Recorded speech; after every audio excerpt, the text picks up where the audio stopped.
You guys, it's been a really challenging week. Let's talk about it. Welcome back to Body Double. Hello, my neurodivergents. This is a place where we can do our hair together and just hang out. I've been gone for a while. It's been over 2 weeks. I had a little bit of a meltdown this week. I had something happen that just caught me off guard. So this is what we're dealing with. Those of you that know me know that I like to keep my hair twisted up, and you see she's out, right? Well, I had a meltdown over a week ago, and I'm still recovering from it because it caught me off guard. And, you can't catch people like us off guard. We need to know what's going on. But anyway, I'm going to sit here and try to do some semblance with my hair. It's probably going to be quick today because, like I said, I'm recovering from trauma that apparently I brought on myself. But it is what it is. It's always a good thing. We always get by, don't we? And so, first off, let me say that today, my products for today, I'm doing all do stuff today because, I just want to do it. I can do it. I can do this. Right? Anyway, I'm not talking about hair, right? But anyway, so for my shampoo today, my staple shampoo is my Nexus Therapy. Love it. Using that today. And I'm going in with the Do Sweetest Thing for my deep conditioner. I did a deep conditioner last week. Well, no, actually it was 2 weeks ago. And so I just want to do something different, something nice for myself. So I'm going to put this on because it says sweet on it. And, and I need some sweet in my life right now. And then for the styling products, I'm going to be trying something new. Crazy Sexy Curl is going to go on first. And then I will be following it up with a smidge of the B-Girl, what is this, the Honey Curl Custard. And then probably just twisting my hair up, like I always do. So I'm going to start with my usual and start the detangling process and go from there. So I've been in some sort of therapy most of my life, probably since I was 13 or 14. And it's genuinely been an unpleasant experience until I met my current therapist that I have right now. I've been seeing her for, 5 or 6 years. Fact of the matter is I didn't find her until, my mid to late 50s. How sad is that? But anyway, she's just amazing. And she's the one that's been talking to me for years about, making sure that I got my assessment for, for my ADHD, which I did. And come to find out, she was right. I scored really high on ADHD. I don't know, it was like 99.9. I told the psychiatrist, I said, so can we just round that up to 100%? I'm 100% ADHD, right? Right. So anyway, I got all of that done. And then my therapist, along with, a few people throughout my lifetime, are like, I'd really like to have you get your evaluation and be tested for autism as well. Well, that's where I put my foot down. Because, I'm so unknowledgeable. And it's embarrassing, but I'm going to say it. First off, I thought ADHD was, white boys jumping around in the classroom, jumping off of desks, being loud and running around all crazy. Come to find out that that's not exactly true. I mean, it is for them, for that type of ADHD, but, I was more reflective. I was active in my mind, It's funny because my husband's like, don't you ever get bored? And I'm like, no, God, there's so much going on in my brain. I'm never bored. And so, and she's been talking about, maybe I should get tested for autism as well. And I put my foot down because I'm like, no, I associated autism, pretty much the same way I did associating ADHD. I thought autism was, this and, the people in class that you were like, whoa, there's really something going on there. I mean, it was very noticeable. I thought autism was an outward noticeable thing, right?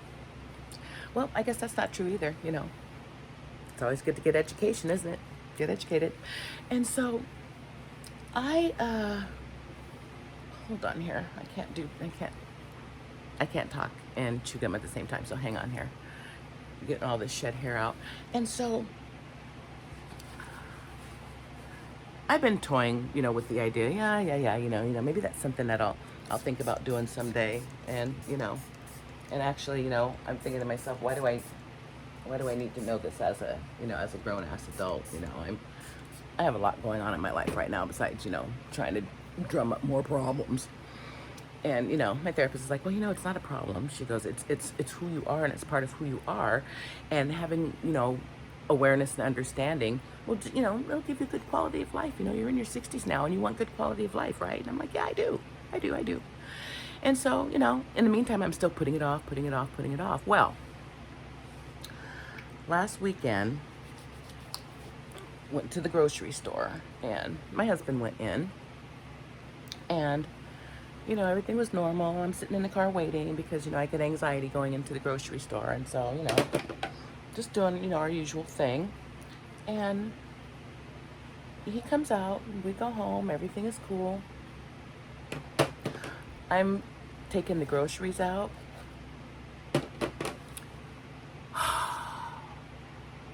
So embarrassing. I had a full-blown meltdown. Why? My husband picked up the wrong mayo. I said it. He picked up the wrong mayo. He picked up the wrong condiment. I lost my shit. And not at him for making a mistake. I lost my shit because I didn't get what I wanted. And, you know, and he felt bad, and you know, he was like, oh, you know, I was just looking, you know, at all the mayo, and, you know, and I looked at all the different prices, and, you know, I got the one that was, you know, on sale, and that was the cheapest, because I love a bargain. And I'm constantly looking for bargains on ways to save money at the grocery store. And so he's thinking to himself, oh my God, I did so good. Tootsie's gonna be so proud of me. I found this mayo, it was on sale, blah, blah, blah. No, no. Little did he know that it took me over 4, almost 5 years to find the perfect mayo. Because I eat the same thing. I eat the same thing every day. I literally eat the same thing every day, and it can't change.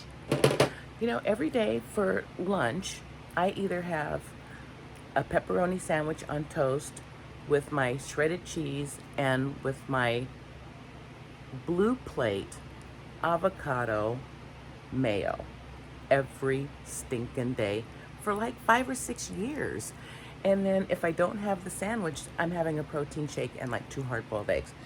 But emphasis on it's the same every day.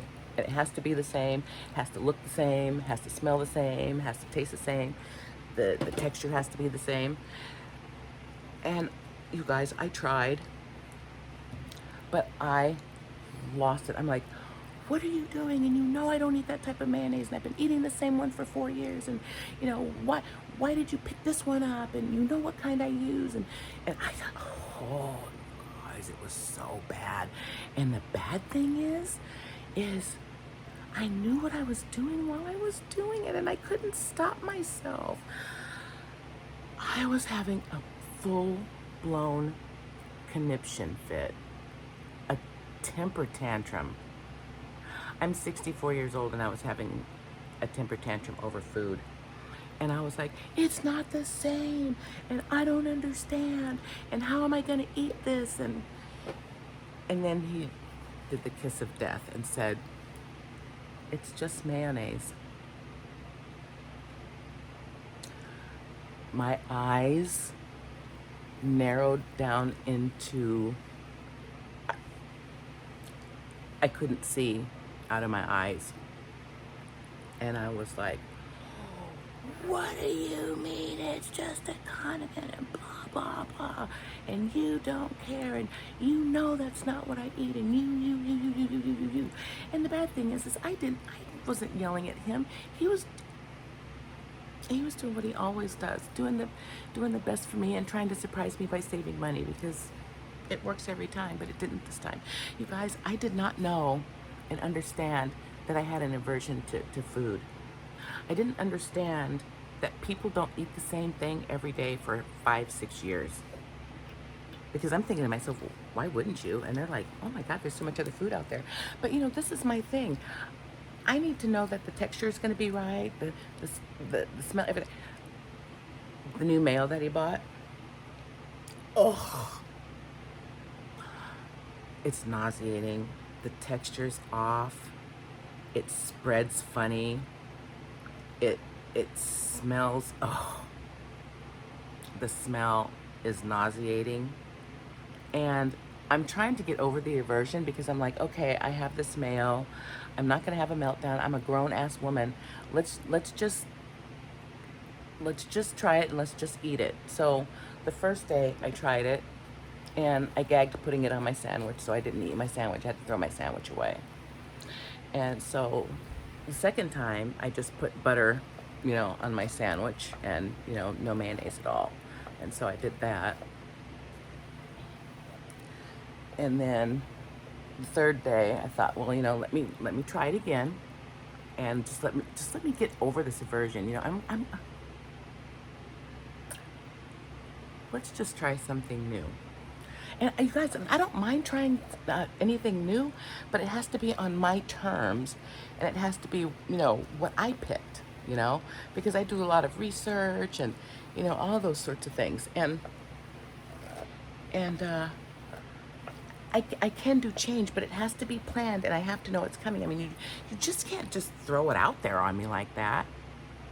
That's not fair, you know. And so I had this meltdown, you know, over food, and I didn't even realize it. And so and my husband, he's so wonderful. He didn't get upset. He didn't take it personal, you know, and he stayed calm. And he was like, well, he goes, what do you want to do? He goes, should we take it back? Should we get a different one? And I was like, no, it's already ruined. It's already in the house. It's already contaminated the refrigerator, and it's already in the spot where my usual mayo goes. Guys, I can talk about it a little bit now, but when I tell you, I didn't know what to do with myself. And the bottom line is, I got so embarrassed at my behavior, and not even embarrassed, you know, for my husband or because of my husband. I embarrassed myself because I was so caught off guard. I had no idea. I was that person, you know. And so I've been doing a lot of reflecting this week and thinking about that. I even talked to a friend of mine yesterday. I didn't want to talk to her, and she called me anyway. She's like, I know how you are when you get in these moods. And she goes, and I'm going to call you. And she goes, and I was going to keep calling until you answer the phone. Because I let her call me, like, you know, twice before I answered finally. I was like, fuck, she's going to just keep calling. So I might as well just go ahead and answer the damn phone, right? So I do. And I told her, I said, you know, I just had a meltdown this week. I said, it caught me off guard. And I said, and I'm not handling it very well. And, you know, I'm just trying to, you know, deal with the aftermath of my feelings. And she said, well, she goes, so somebody either bullied you, treated you unfairly, she goes, or it was about food. I said, it was about food. How did you know? And she goes, my granddaughter has ADHD. She goes, but she's also autistic. And her autistic side has an aversion to certain types of foods and textures and smells and flavors and everything like that. And she goes, and she'll just have a full-blown, you know, meltdown if she doesn't get what, you know, what she expects. You guys. I was blown away. because I thought, oh my God, so, you know, my friend knows. And she was like, you know, she goes, you've always had, you know, some, you know me, I'm looking here, I'm looking here, and I'm looking here because you know why. I need to see what's going on. But anyway, she tells me that my whole life growing up, that I just had this, a bunch of different weird quirks that she's told me about. But she said the food thing specifically. And she's like, yeah, she goes, anytime we would go anywhere, she goes, you would always crinkle up your nose and, you know, smell your plate. She goes, you'd stab it with your fork and spread it around. And she goes, then you might, you know, put a little bit on your fork. And she goes, but you would have to smell it and see how it looks on your fork. She goes, you'd have to taste it. And I was like, I don't do that. She goes, you absolutely do that. She goes, when I came to visit you last year, she goes, you did it with something new that you had bought, you know, a new thing that I was trying. And I was like, wow, I had no idea. You guys, you know, when I tell you,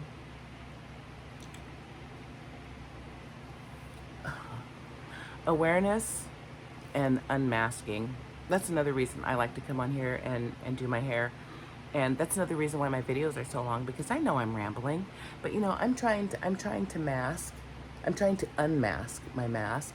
And at the same time, I'm also trying to give you guys a really good glimpse of, you know, what's it look like, you know, just living as a neurodivergent person.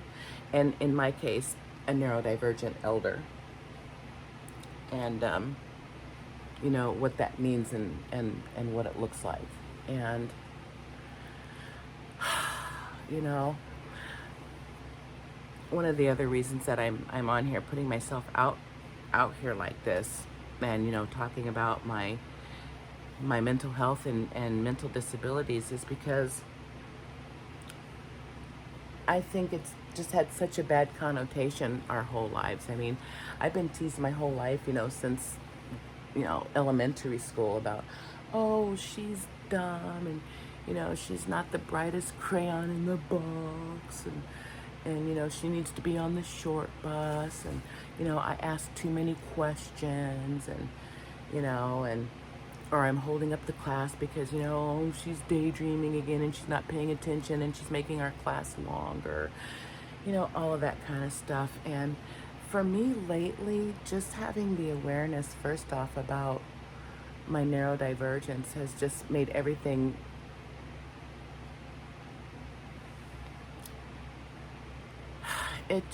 everything just makes more sense.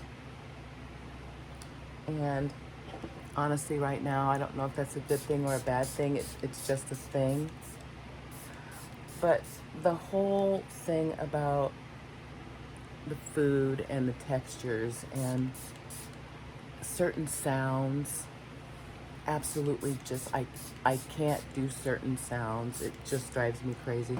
Like, we have a new timer for the kitchen, and it's just the loudest, most obnoxious thing I've ever heard in my life. And it doesn't bother my husband at all. And when the alarm goes off, it literally goes off and beeps like for a full minute. And I lose my shit. I'm like, can't you shut that fucking thing off? Doesn't that bother you? You know what he says? Oh yeah, it did go off, didn't it? How do you not hear that? I can't stand that. I can't stand hearing the dogs licking and, you know, I hear every little thing, and it's distracting. It's so distracting. How do you not hear that? But anyway, you know, I've always had sensitivities like that to certain things. And my friend Mary reminded me that I also have a sensitivity to clothing, and I do. I mean, I can't have clothes with tags in them. What's the purpose of tags? I understand we used to have tags in our clothing, you know, like back in the day, 50s, 60s, maybe even the 70s. But you know what? We've got more technology now. You can print that shit right on the fabric, right? I hate tags. I will change my clothes on any given day 5, 6, 7, 8 times. It depends. Because the clothing, that it has to feel right. it has to feel right. And it's clothes that I've worn before now. You understand, right? Some days it's perfectly fine that I can wear this thing that has this tag in this place, but other days absolutely not. And 90% of the time I can't. 10% of the time it's like I can, kind of get away with it, But I don't like tags. I don't like my clothes being too tight and binding. I don't like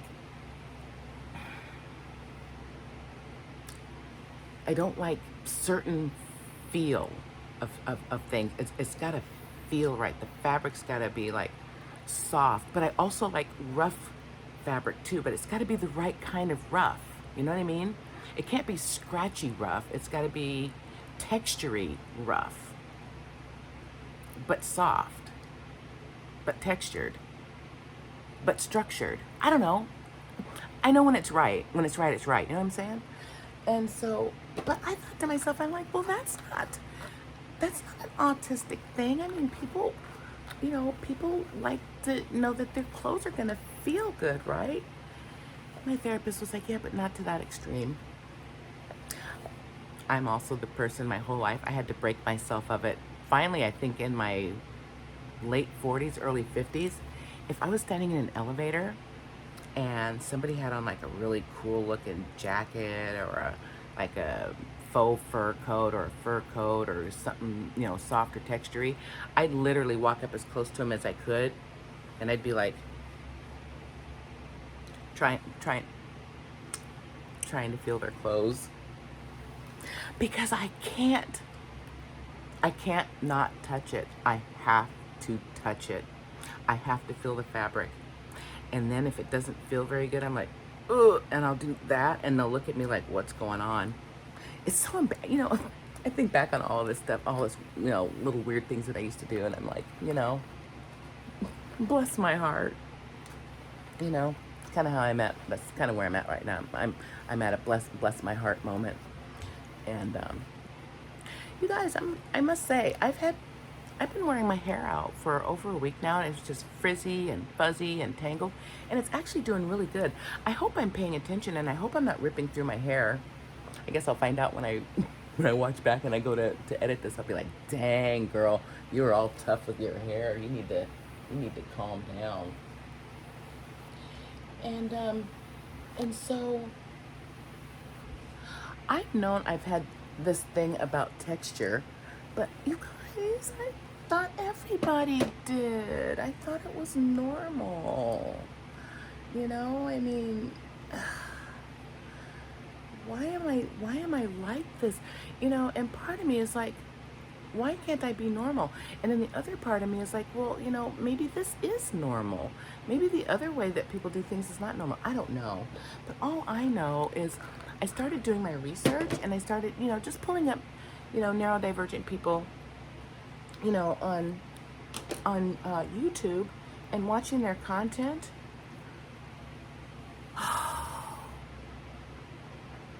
The autism explains everything.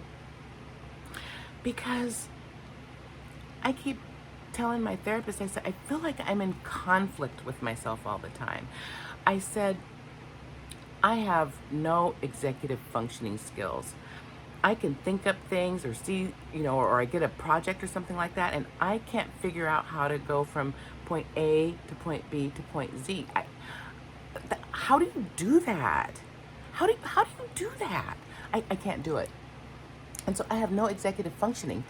And so because of that, I prefer to not have routine and to have flexibility. I need flexibility.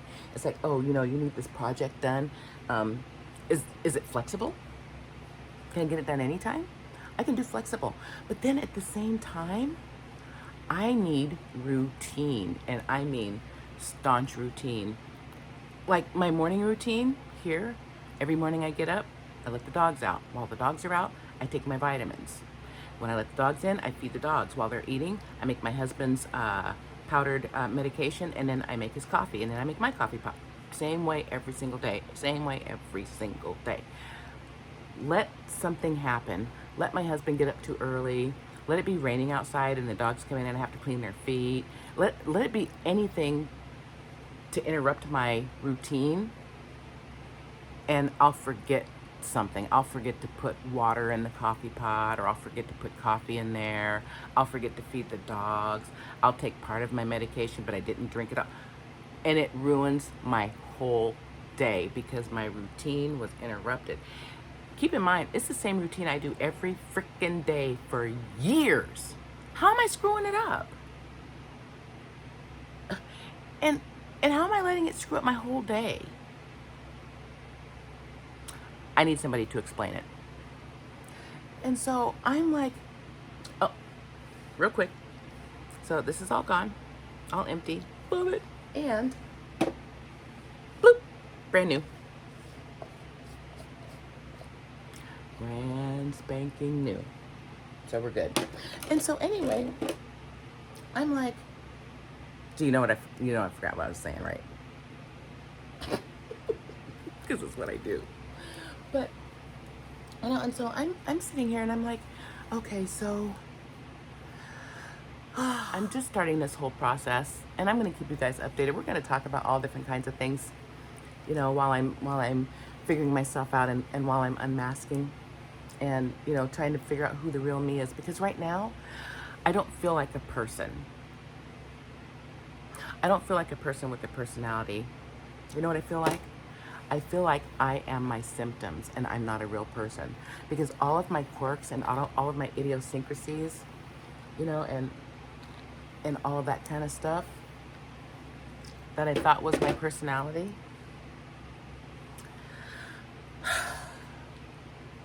are symptoms. I don't know what to do with that, you guys. And I feel lost right now. And I feel lost in a sea of symptoms. And, you know, watching content today, I'm going to, you know, watch some more content today on autism, and autism specifically first. And then I will think about, you know, what it looks like to have autism with the ADHD.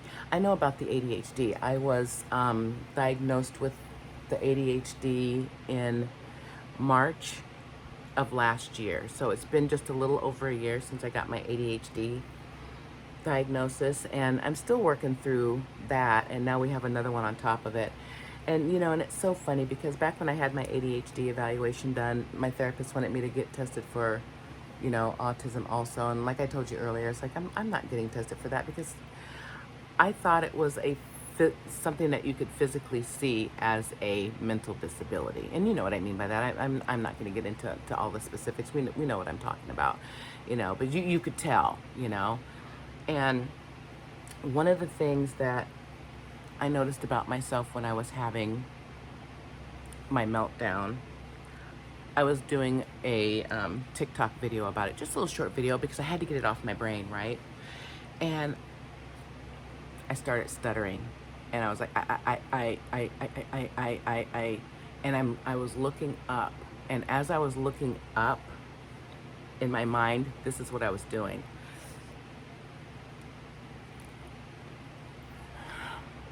And flapping my hands, which I used to do when I was very, very young, but my father at the time embarrassed me so horribly that I never did it again. I just always did it in my head. Do you know I forgot about that? I forgot about that. I used to stutter really, really bad, and I used to flap my hands a lot because I couldn't get the words out.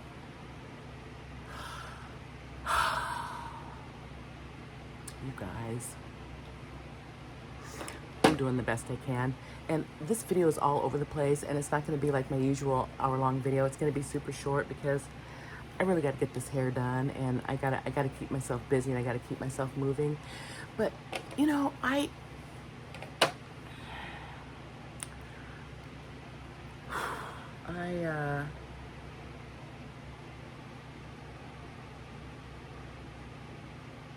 don't know what to think anymore. And part of me is so proud of me, and part of me wants to go back to that little girl and be like, you know what? Life sucks right now, but you're gonna do great. You're gonna get to be in your 60s.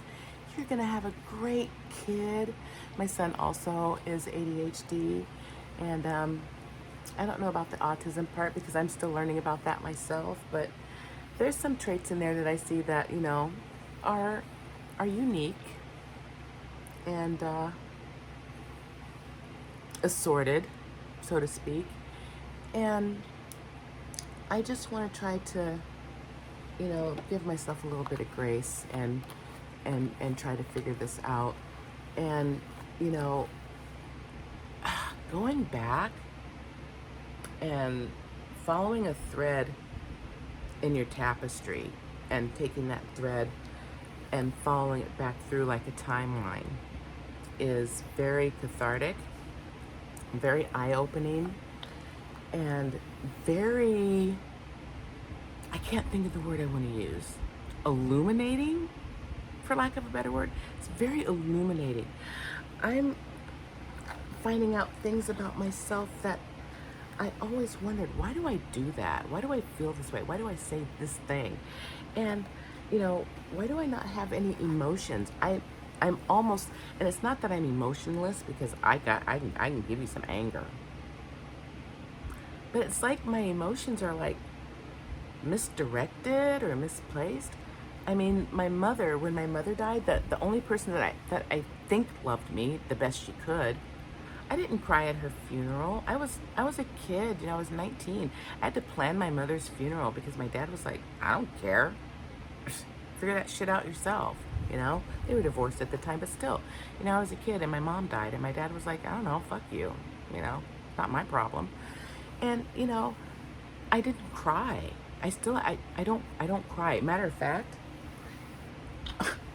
you guys, I had this one job and this employee, one of my employees came up to me and she's like, oh, blah, blah, blah, this happened to me a year ago and you know, I didn't get my jacket or my pen for all the sales that I made. And I just went, oh my God. I said, what is happening? This is exactly what I said to her. What is happening? Why are you doing that? Stop doing that. I can't hear you. I have no idea what you're saying. Why are you leaking?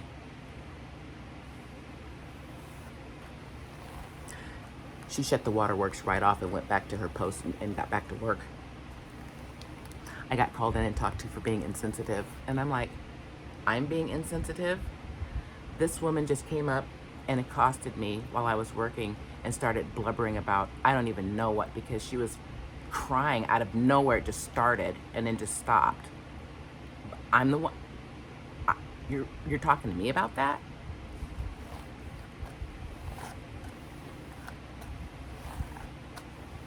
Well, that didn't go over very well with me. I said, you know what? I said, that's fine then, because I was a manager and I'm like, I'll just make sure that all my people, if you need something, you need to have a conversation with me, come to me correct. Don't be doing that crying bullshit, because as soon as you do that, I am absolutely not taking you seriously. I'm not. Just so we're all on the same page. Now, if somebody died or, you know, you're hurt or something like that and you're crying, it's like, okay, well, that's logical. That makes sense. Okay, I understand that. But don't be doing that other bullshit, because I don't even understand that. You know, like kids having tantrums, it's so funny because I have tantrums, right? And so it's kind of funny because I guess I understand where tantrums come from. And so my great-grandson was here once and he had a full-blown meltdown over something. And I looked at him and I'm like, I can't hear you. I can't hear you through all the crying and screaming. And he's like, blood, this, that, blah, blah. I said, I can't hear you. And I totally understood where he was in his tantrum. And I said, I want to give you whatever it is you feel you need right now. But I need you to step it back and I need you to stop screaming so I can hear you. And he eventually calmed down and stopped screaming. And then I found out that he was like, I forgot my cup. I left it in the kitchen. Okay, well, come on, let's go get your cup. Easy peasy. See? But I want to get my hair done. Like I said, it's been a really long time and I'm motivated right now. And I haven't had any motivation since my meltdown. And so I'm going to try to get that done and out of the way. I'm going to be having more videos coming up, and it's not going to all be body doubling. I've got a video that I'm starting to flesh out and work on, and it's called unmasking, you know, who am I? Who am I? So I'll be doing things like that. I'll be talking about my journey specifically, and hopefully if you are neurodivergent, you'll be able to like pull out some little pieces or some little gems or nuggets to be able to go down a rabbit hole and, you know, research for yourself and stuff like that, and, you know, kind of see where you're at with your process and with your insight, because I'm all about insight and I'm all about knowledge and everything like that. And even though I'm a little upset with myself right now and I'm really embarrassed at my behavior and everything, also at the same time, I'm very interested. It's like, what is this phenomenon that goes on in my brain? What is it about my brain where I know I'm having this tantrum and I know I'm having this meltdown, but I still can't stop myself? And on top of that, what kind of coping mechanisms can I think about to put in place to help lessen that? Now, I haven't had a meltdown like that in probably, oh, it's been probably 8 months to a year, maybe, that bad. I have my little mini meltdowns and everything like that, but I'm gonna start paying attention to those too, because it's all connected, right? It's all connected to being neurodivergent and all of the fun, quirky idiosyncrasies and, you know, all of those things that our brains just do on their own and expect us to keep up, and most of the time we can keep up. So anyway, I think I've rambled on. Excuse me. Anyway, I think I've rambled on quite long enough, and I'm done with my hair, and so I'm gonna go get my wash day started and try to keep my head on straight. And this afternoon it's gonna be me and YouTube and all of the autistic content my little brain can muster or handle. So anyway, y'all have a great week, and I will see you in my next video.